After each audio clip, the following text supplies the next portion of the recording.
Hey, what's going on, guys? My name is Doodles. You're watching the Doodles Show. We're going to jump straight into the news today. Got a lot of YouTube drama to talk about. This first one is more of a feel-good story. It is from Optic Pomage. He posted a picture on Twitter of his brand new YouTube golden play button for passing 1 million subscribers. Absolutely fantastic. Over the moon for him. And keep it up, and hopefully you'll get the diamond one day. And another one, while we're on this sort of subject, Nadeshot posted a picture from his YouTube Creator Studio app saying that for the first time in 6 years he's reached over 1 million views in one day. Absolutely fantastic, a huge milestone, and keep it up, and I'm sure he'll be passing 2 million views a day in no time. So for this next one, we're going to talk about the CSGO scandal. I myself, like a lot of you, are absolutely fed up with this, but there's been a lot of developments recently. Valve issued a statement online regarding the in-game item trading, in which they said, in 2011 we added a feature to Steam that enabled users to trade in-game items as a way to make it easy for people to get the items they wanted in games featuring in-game economies.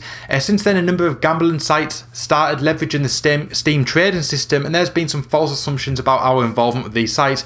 We'd like to clarify that we have no business relationship with any of these sites. We have never received any revenue from them, and Steam does not have a system for turning in-game items into real-world currency. These sites have basically pieced together their operations in a two-part fashion. First, they are using the OpenID API as a way for users to prove ownership of their Steam accounts. Any information they obtained is either manually disclosed by the user or obtained through the user's Steam community profile.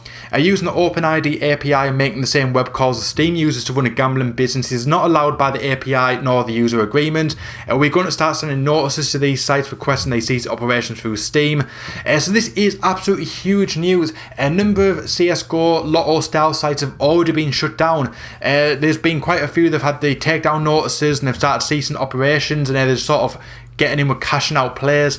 Absolutely huge news. Obviously, T Martin and Pro Syndicate blew up the internet with their CSGO Lotto scandal, and now it looks like Valve has finally sort of jumped in on the situation and decided that they're going to have no part of it, and they don't want to be dragged into this mess, so they are just nipping it in the bud and they are just going to get rid of it all, which is absolutely huge news, and it's going to mean a lot of bad things are going to come for these people that own the companies, because they're going to lose a whole load of money. A huge source of revenue is going to be taken away from them, and obviously the businesses are going to crash. And also Twitch updated their blog in light of this situation. They said, today, Valve released an announcement clarifying the intended use of Steam's trading system on the OpenID API. Valve specifically notes that the use of OpenID API making the same web calls as Steam users to run a gambling site is not allowed, as Valve said in their previous statement. As a reminder, per Twitch's terms of service, broadcasters are not permitted to stream content that breaks with terms of services or user agreements of third parties. As such, content in which broadcasters use or promote services that violates Valve's stated restrictions is prohibited on Twitch. Our rules of conduct lists of examples such as playing pirated games and playing on unauthorized servers. So a lot of people on Twitch.tv do stream themselves gambling on CSGO, and now apparently if you do that you could run the risk of being banned. They are not going to permit it on their website any longer, which is absolutely huge news, and once again a huge loss of potential revenue from big streamers that do this and make a living out of this. So for this next part of the video, we're going to be talking about Fouseytube. A lot of you will know that a lot of stuff has been blown up on YouTube regarding Fouseytube. Him and RiceGum made a video a few days ago where RiceGum faked punching him in order to show how they can manipulate YouTube and the YouTube drama community, and obviously a lot of people hit out, and there was a lot of backlash towards Fouseytube for this, and there's been a lot of things said, and Fouseytube has been hitting back at a lot of people. Someone tweeted at him and said, "How's it feel to be the most hated man on the internet right now?" And Fouseytube responded with Prophet Muhammad, Martin Luther King, Malcolm X, Ghandi and Tupac and Mario Shakur. And there was a lot of backlash from that, people saying, how can you compare yourself to the likes of these people?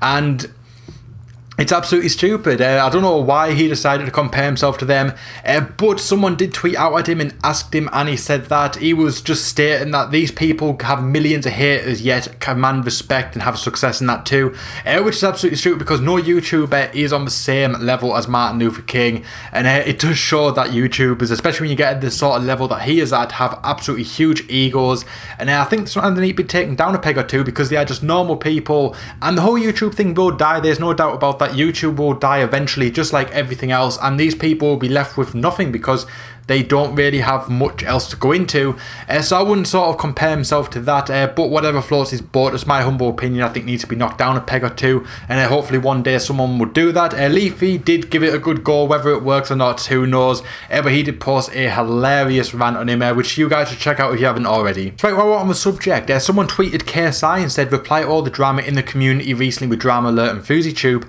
in which KSI replied, Fousey has taken the L in this, as a friend is cool, but personally I feel he's not making the right decisions at the minute, which is the same sort of boat that I am. I think that the way that he's portraying himself is very arrogant and cocky, and that he is better than a lot of other people, and that basically he's at this sort of platform that he can't be knocked down from, and that basically no matter what happens or what any of these channels say, he's just going to be better than all of them.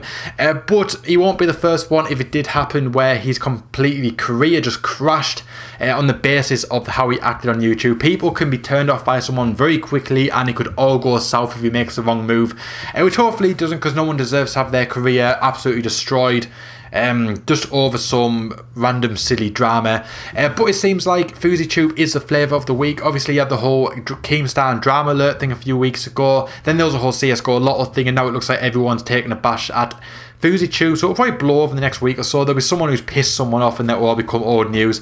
But that is it for the Fouseytube thing, except this one last story which I've just came across now, in which Keemstar posted a picture on Twitter saying 100% confirmed Fouseytube has tattooed fake hair, and posted two pictures, one from November 2015 and one from February 2016, where it looks like his hairline has got a little bit better.